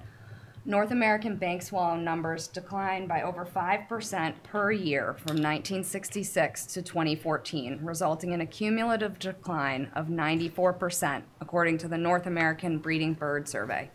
Partners in Flight estimates a global breeding population of 19 million, with 22% spending time in the U.S. They rate at a 10 out of 20 on the Continental Concern Score, and the 2014 State of the Birds report listed them as a common bird in steep decline. Bank swallows are state threatened in California and Oregon. Threats to bank swallows typically come from changes in nesting habitat of vertical sandbanks and bluffs, erosion control, flood control, and road building projects. So that does make me very nervous for a species in decline. Yeah, we'll be in contact with Dr. Kennedy. We'll get him involved. And I think when we look at his input, I don't think he would dispute that in terms of the global population, but he was referencing the population on Nantucket as being fairly stable. You know, but we will, you know, confer with him to get more up-to-date input from him. Okay. I think one concern I have with all this is that the top of that bank is probably fairly complex spatially as you move forward and backwards on it. And since these birds look for a fairly narrow range of conditions, which includes, you know, slope, but also composition of the substrate that they're burrowing into, it's got to be soft enough to dig into, but hard enough to hold together.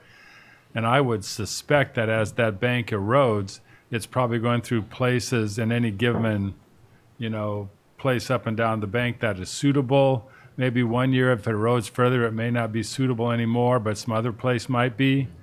And to Andy's point, you're deciding which places are going to be available and not, you know, compared to that whole bank, you know, their habitat's probably shifting around on that bank.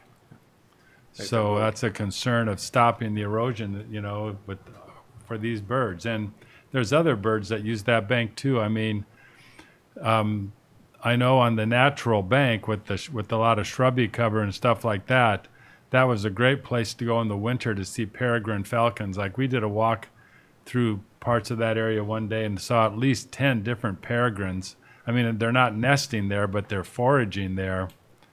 And, you know, I don't know if the beach grass on the slopes that it's there now supports the peregrines and things that, you know, you saw peregrines, you saw kestrels, you saw merlins on that bank, and it was great for those raptors, and I don't know if it still is or not. Well, one of the things that were noted in the notice of intent in terms of the vegetation of the bluff is right now it's been approved in planting the Ammophila, the beach grass, and you know we've identified the desire to look at some other native species to plant on that bluff to provide, number one, some different root matrix in terms of stabilizing the sediment, and number two, different habitat availability, because of right now it's basically structurally one type of habitat, trying to get some more structural diversity as well as species diversity.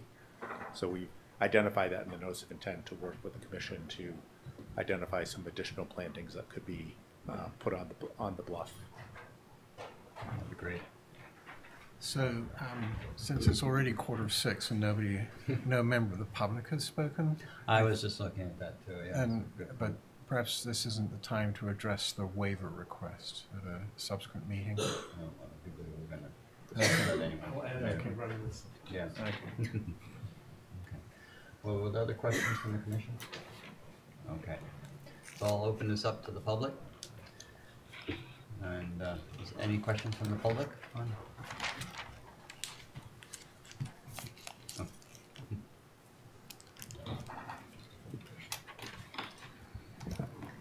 Thank you, Mr. Chairman. Emily Molden for the Nantucket Land Council. I submitted a letter last week on Thursday, I believe, to the file, and it outlined the issues that we had regarding regulatory compliance of the proposed project, and primarily those concerns revolve around the nourishment that's being proposed to mitigate for the impacts of the proposed structure. I know that the nourishment and sand transport is going to be the subject of a subsequent hearing, so I'm happy to hold off on discussion of those concerns until then. I have a hard copy that I can submit to the record as well. And then there were a few other things in the letter, but I believe the commission has that at their disposal. And it's also online, I think, for anyone else who would like to see it. With me today again is Trey Ruthven from Applied Coastal Research and Engineering. He also submitted a letter, but we didn't get it in until the very end of the day on Friday, so I don't think it got posted until just earlier this afternoon. I apologize for that. I do have some copies that I can provide to the commission tonight if you're interested. And again, I think that I'll let him come up and speak if he has anything specific to add with regard to the discussion tonight. But a lot of, I think his comments also revolve around the nourishment and the mitigation. So I'm sure it's probably appropriate to carry some of that forward to a subsequent hearing as well. But I'll just hand these in, and if Trey wants to add anything, he can. Thank you very much. Good evening. For the record, Trey Ruthven from Applied Coastal Research and Engineering on behalf of Nantucket Land Council. I will try to limit my comments to the coastal engineering aspects, but it's kind of hard to totally limit them since mitigation is so intricately tied with it. One thing that I think I agreed with Steve on is that we're supposed to be using best available measures, and we've had the system in place for 5 years right now, so we've had kind of a nice test bed to see how this works. And while we're already venturing into mitigation, we've shown that it doesn't really work. It's not giving off sand during a storm. And yes, we cannot actually duplicate the bluff exactly in how we give off sand. But we could probably come closer than we are because we're not evolving at all. I mean, we're still 5 years past. We have not evolved at all. I would hope that the mitigation system could actually be reworked and designed to actually provide sediment during storms when we need it. We're seeing that in the first few hours of storm, water levels come up, waves come up, that sand's stripped away, and that's it. And then we keep hearing that, during the system, what's in place, that's the highest part giving off. But I would expect that. That's the whole reason why we put that 1,000-foot system in. That was the highest eroding piece of bluff along Sconset. So that section of bluff should be giving off more sand. Yes, there are other contributing factors like it is out further, but it should be giving off more sand than to the north and to the south. When we start looking at adaptive mitigation, we're starting to compromise. We talked about, we can make that up in the future. But once again, this is kind of the flawed design of how we're engineering this problem, is that you can't make it up in the future. Once that storm's happened and we've miscalculated, you can't go backwards and recreate that bluff. It's past. You could then adapt later on, but you can never actually fix that problem that you've already just caused. So I think we need to step back and go, how can we design the system overall from an engineering standpoint to deliver mitigation in a way that is as close to the bank as possible. Giving off sand early on, it does provide sand to the system. Is it the correct amount? I think that's still up for a huge amount of debate when we talk about volumes and erosion rates and things like that. But during a storm, when that bank is giving off sand, it's actually dissipating wave energy. So by losing that component, we're actually intensifying it. We talk about the coastal engineering structure. As soon as that geotube is exposed, we actually have wave reflection. So it is not acting like a coastal bank. It's actually acting like a coastal engineering structure, which it is. I mean, it's a revetment for all practical purposes. It's just not rock. But if you guys have gone out and actually touched one of these geotubes, they're pretty much like concrete after they're filled. I mean, they're solid. So, not venturing into volumes and numbers, but I think we still have a fundamental problem with, we haven't evolved at all. I mean, the whole last system, when we were talking about it over the emergency hearings and then the NOIs, is that we're supposed to be learning from this. We're going to come back. I mean, we've known this all along. So we're back now. It's 5 years later, and we haven't learned anything.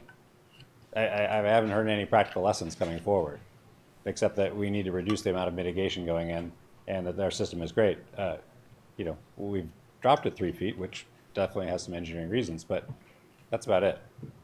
So I'll save comments on mitigation and volumes for following hearings. Thank you. Thank you. Thank you. Other questions?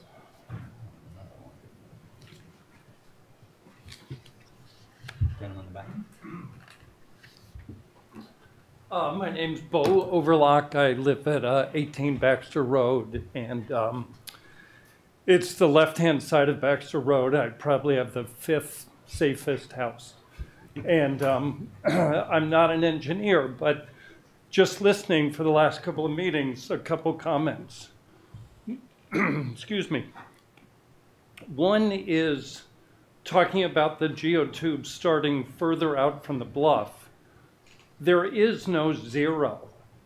I mean, if this were done 10 years ago, they would have been further out because there was more bluff. If it was 5 years from now, we're presumably going to have lost more of the bluff, and they're starting in.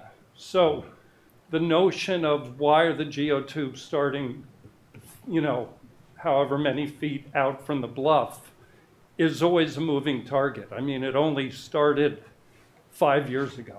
So that's the new beginning.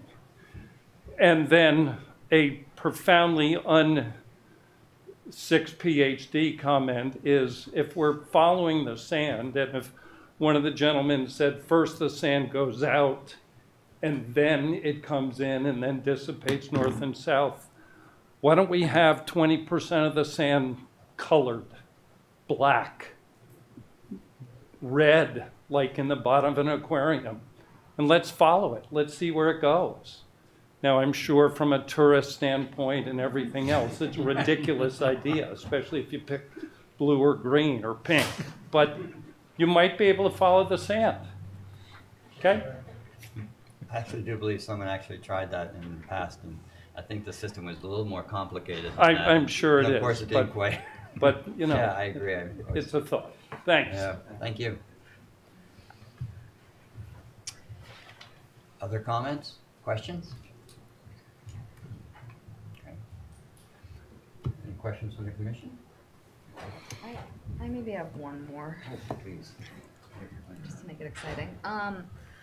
So some of these models mention that sea level rise was factored in, and I am just wondering what sort of sea level rise, because, you know, science is saying a meter right now would be a very low ball shot for the end of the century. We're going to be more like 2. So kind of what year of sea level rise did you model out to, or what level of rise?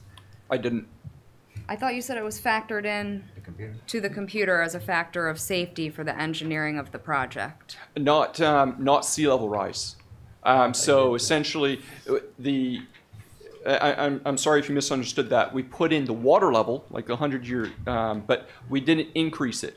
What I maybe was saying is that when I look at how close the top of the run-up was to the 3rd tier, if you then apply sea level rise, you'd be above the 3rd tier. But I wouldn't say that I looked at a specific amount. I mean, you can look out and say a foot is a reasonable expectation, and if you add a foot to what I'd shown, you'd be over that top tier. With respect to the specific model, like when you run the numerical model itself, we did not factor in sea level rise. I mean, it's something we can do. You just change the water level and you rerun it. But we ran the condition as is right now. Okay. I think you actually said that you, in your engineering drawing, you dropped the first tube because FEMA had changed its 100-year flood level. Yes, right? that is true. So when you look at the original design, they had a higher water level, and then FEMA came back, did a reassessment, and lowered the water level. We used the new FEMA water level, which happens to be lower. So we incorporated that into the model. Right. Thank you. Ashley, the presentation from 2 weeks ago, Maria and I, and from the information we had from Gordon of just saying applying a sea level rise component of, and we did identify it as 1 foot, then causes it to overtop as well. So in terms of the design having the 4th tier rather than just 3, we didn't, Maria and I did not use a particular sea level rise number because there are a number of models out there that have great variations in range of low, moderate, or high probability of accelerated sea level rise. So we said, just conservatively, if it was even just 1 foot, you'd need the 4th tier just for that. So, I mean, if it's higher, then then water level will be even higher in the future. But that's where that came from. It wasn't from Gordon's model, but it was just applying a conservatively low estimate of sea level rise. Okay. So there is a reference in this October's Scientific American on article on coastal erosion to a NOAA statistic that the acceleration of sea level rise from 2050 to 2100 could be as high as 12 feet in the Northeast. Right. I mean, an absolutely staggering amount. So. Yep. In Massachusetts, Massachusetts DOT, in working with other agencies, I believe UMass and some others, have developed some models that are being used in Boston Harbor and whatnot. And not to discount models, but it's all from the data you input and assumptions you make. If you use the Mass DOT, what they're using for designing their structures, I don't think goes as high as what that article references. But what I'm getting at is the scientific literature shows a great variability, and what we were trying to just show was even just a conservatively low estimate would have support the need for the 4th tier. Right. That article, perhaps I should restate it, and I don't want to get off track here, but it said that up to 2050 there was a consensus that it might get up to 3 feet. And then they were referring to the acceleration that might take place in the next 50 years. So. Yeah.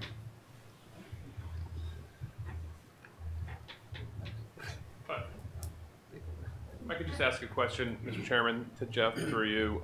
If Jeff could just tell the audience the topics for next week so we can be all on the same page, or not next week, for the next meeting. Yeah. All right, so real quickly, just to kind of run through the hearing dates that we have scheduled again. We have a little bit longer break this time to get us off sync with our regular meeting weeks, so we're not doing double duty. The next hearing is scheduled for the 22nd of October, so that's in 3 weeks now. The following one is the 5th of November, so then we're kind of back to our 2-week gap. For next time, I have kind of noted down in what we had kind of planned before, to be focused specifically on sediment transport and mitigation volume. And we'll say it's kind of exclusive, obviously, if people have other comments, they can provide those, but to be focused on those,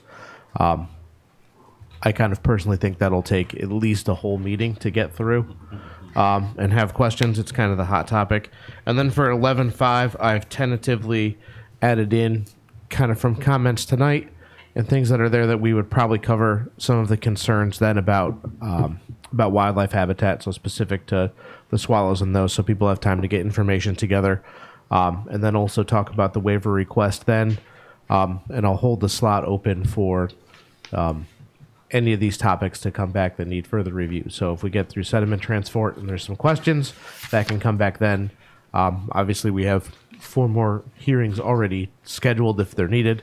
And we can bring back any topic at any point. But I think getting through the engineering tonight and the next time talking about mitigation and sand, and then the following meeting kind of buttoning up some of the, I hate to say less involved, but probably less involved issues for questions about swallows and waiver requests and those things. And then starting to cycle back other topics gives people a little bit more time to get information together and comments together as well. So. And as a reminder to everyone too, and I apologize, I'll have to count back in my head. If you could get information for the meeting on the 22nd into the office by the 19th, kind of at noontime on that Friday. That's typically when we post all of our information for any subsequent week is on that Friday, right around then. Comments in writing are always appreciated. If you get it into us by noon, I will guarantee that it gets posted before the weekend for people to review. If it doesn't get in by noon, you're probably going to see it get to the commission or get posted Monday morning. and as time becomes available. It's just easier that way. So we can be a little bit flexible. If you call us up and say, hey, I'm just finishing some proofreading, I'll have it to you at 12:15.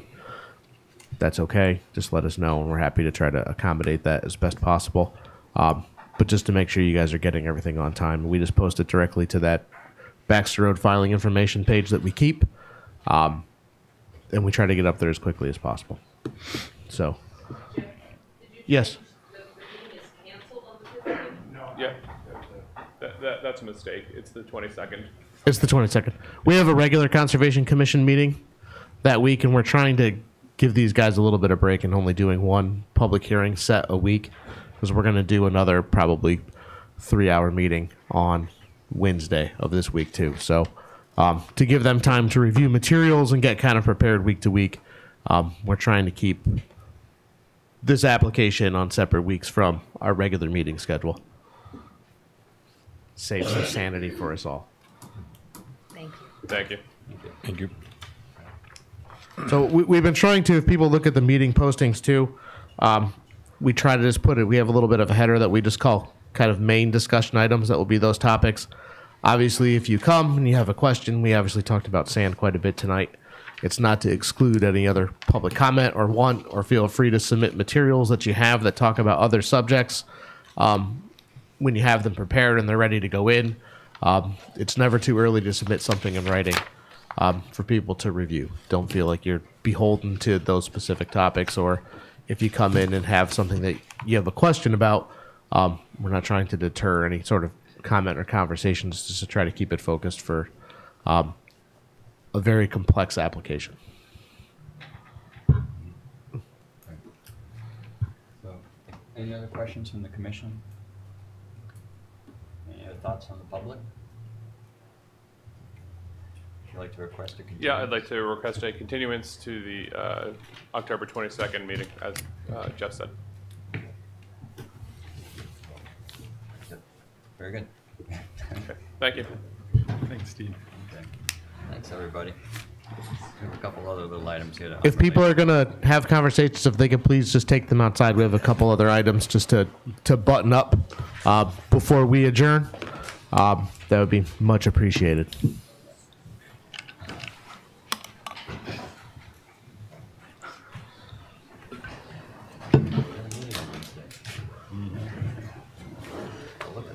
By the way, I actually don't think it's going to be 3 hours, but I just wanted to know. Ian just shot me a stare at death. I almost went into a panic attack. It's for drama purposes for the rest of the trip. Okay. Yeah. So go to the basic other business here. Approval of minutes, which I don't see. I don't think we don't have any. We'll be on for Wednesday. Approved. That's very good. Monitoring reports. Don't have any of those either. None of those. Excellent. Enforcement action. Just one quick update. Last time at this hearing, we issued out that enforcement for 36 Liberty Street. Ms. Fader came in to see me at the end of last week. She had gotten it. She'll be at the meeting on Wednesday to talk about it. I've kind of set her on a path of knowing what the resource areas are, and then I think a lot of her questions and concerns related to the fact that it's been an area that's been maintained and things for a very long time and constructed in a certain way. And I said, well, part of it is probably putting together what are appropriate management techniques to use and things to happen that are there. Putting in a pump and running a hose from the pond into another wetland is not an appropriate technique. To kind of go through some of those things, we were in a little bit of a, I don't want to say argumentative mode, but a very much a, well, this happened and then this happened and then, my neighbors made me do this and all this. And it's like, I don't really care. So it could be an interesting discussion, but that's kind of what I sent her off with is you need to prepare what you do and what's been your standard maintenance and what triggers it. And then we also need to know what resource areas really exist there because it's still not resolved. So she seemed to understand that, but I told her, she said, can you just relay that to the commission and then I don't have to go. And I said, no, you need to appear before the commission. And I told her and said, honestly, Oh, nice try. I was like, Cute. it's sometimes just putting your better foot forward to show up and say, hey, I want to work to a resolution and not, send a staff member to do that for you. Because I was like, trust me, they're not going to be like, oh, thanks, Jeff, for the report. Why could she not come tell us that? So she had said she'll be in attendance on Wednesday. But that's it. I don't have anything else for enforcement at the moment. So we got reports, CPC. Well, we've picked up, so the annual dockets have been presented. There's about 16 of them. And I can bring a list in on Wednesday, and we've got 5 meetings for the next 2 weeks of 3 hours at a stretch to go over them. Is that a light amount? No, that's about the same amount. Is it? I thought there was something like 40 last time. No. I think there were 14 last time. I wish we had more applications. Many of them are the same, the usual applications. Gotcha. Nothing for MPEDC. Mosquitoes, they're on their way out. Yeah. Control Committee. Mosquito Control. Okay, never mind. Commissioner comments? No comments, excellent. Administrative staff reports? No, thanks for having another double week. It's the last one, I promise. No, never promise. Yeah, I think we have one later. So maybe. Motion to adjourn? Well, actually, I do have a question, please, and that is from Town Council, or if I may go through the chair, is I hope we will have your input when the subject of the waivers comes up. So I'm wondering when that will come up, Jeff. Do we know at all? The waiver, we're tentatively scheduled for 11/5. Okay. So I know you're on the phone last time. Is one of the things we said is, in an effort to not put, George kind of on the immediate spot for an opinion that's there. Right. If people have questions or something that they want resolved, even like if part of tonight's hearing, someone wanted a legal opinion on the coastal engineering to say, we'd like that as information, and then George can provide that back to the commission and not try to do it on the fly. So I think we get, not that George couldn't do it on the fly, but we get a better result. Yeah, one issue I mentioned to Andy is, I love to talk on the fly, that's no problem at all, but sometimes you want to vet an issue, through your agent and counsel. Right. And get the lay of the land a little bit before we go on the record about what you're looking to be. Sometimes you want you may want a privileged opinion in response to something as opposed to something that is immediately public. Sometimes, not always, but it's better to err on the side of have the question answered later. Thank you. Okay, thank you, Mr. Chairman. We're adjourned.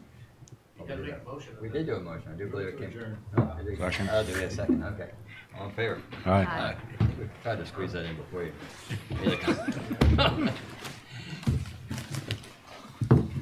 That's funny.